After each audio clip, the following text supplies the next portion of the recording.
And we're ready for the second half of the show. You may remember earlier we talked to Danny Davis from Austin. They're getting ready to go to Michigan. That is week 2, a huge game against the defending national champs. What about Michigan? What are they up to? Is there a gap between these two programs after the departure of a stud quarterback, a lot of great players, and a legendary head coach? Sam Webb has joined us often from the Michigan Insider to give us a take. Sam, good to have you back on the show. Michigan's the defending champion, but I don't hear anybody predicting them to repeat. Good afternoon. What's going on up there? Hey, Paul, glad to be here. And I get it. I mean, Jim Harbaugh goes, your first-round pick quarterback goes, your defensive coordinator goes. So there's a lot of questions, but they return a lot, and the culture remains intact. I think those are the key things if you're a Michigan fan that you seize upon, that the DNA of the program is still the same. They're going to be physical. They're going to run the football, and they're going to play to a defense that is going to be outstanding again. I mean, I think they have 4 first-round picks on that side of the ball. And so we'll see if it works out that way. One of the issues for them this year, though, is there's no runway to the season. It's more like an aircraft carrier. You got game 1, and then it's Texas game 2. And so rubber meets the road, and we'll see if the depth has been established and if they've been able to grow up some of those inexperienced guys by the time they take on the Longhorns. Yeah, we all had fun with the MAC teams on the schedule last year and all that, but not this time around. We're not about to make fun of Texas, considering they're our bread and butter down here, as you well know. So let's talk about Sherrone Moore. The transition, to me, from a distance, has been pretty seamless. He already proved himself in some very big games last year. How is he handling everything?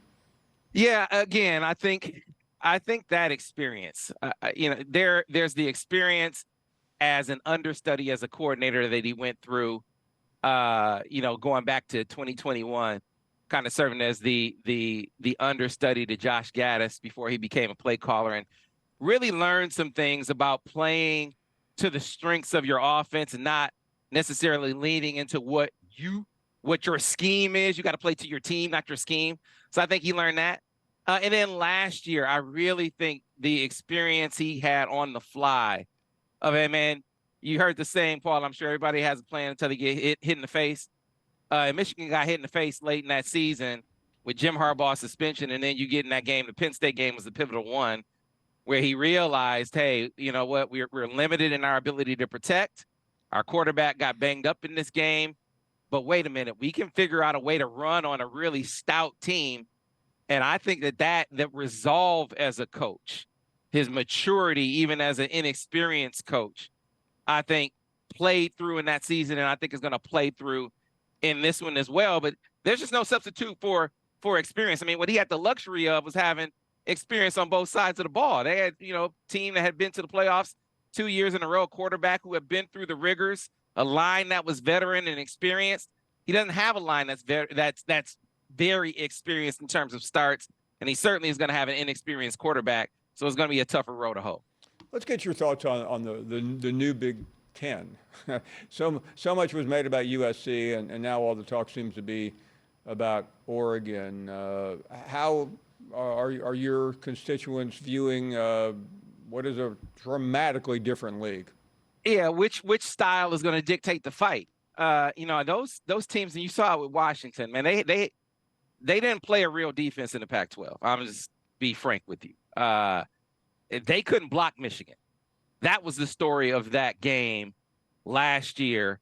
That, man, I mean, that offensive line, I felt sorry for them because Michigan's defensive line, without even bringing pressure, was in the backfield all day long. And it makes it a little bit easier to call a defense when you're able to get there with a front four. So can these teams that are coming over from the Pac-12, can they match the physicality? Or, Paul, do they speed up the Big Ten? Do they make those teams have to play their style? I think they're going to have to adapt, especially as they come to the Midwest later in the season when the elements play more of a role in the game. Their mettle is going to be tested. So I would say that while those teams are high octane and they're going to bring some aerial exploits, I think their physicality is going to be tested, and I would err on the side of the teams that are used to playing that way before I err on the side of the Pac-12 teams coming to the party. Sam, let me close by asking you about Ohio State. We get so many calls from Buckeyes who, I don't know, I missed it somewhere. Somebody declared them the center of the universe, but they seem to be self-anointed. What are your thoughts on what's happening in Columbus? I think Ryan Day is a walking excuse. He may not say it explicitly, but the vibe he gives off, the vibe, the fan base, I think parrots for him is that there's always a reason that they haven't achieved championship success. There's a reason that Michigan is beating up on them the last 3 years, and it's everything but Michigan was just better. You know, it was they just the elements the first year weren't to their favor. It was, you had a few bad plays with a new defensive coordinator the second year. And last year they want to put it on the signs, even though the sign stealer guy wasn't around the second half of the season. So, no excuses this year. They had the most success in the portal. They have an outstanding recruiting class. They're at home. So all the excuses have been removed.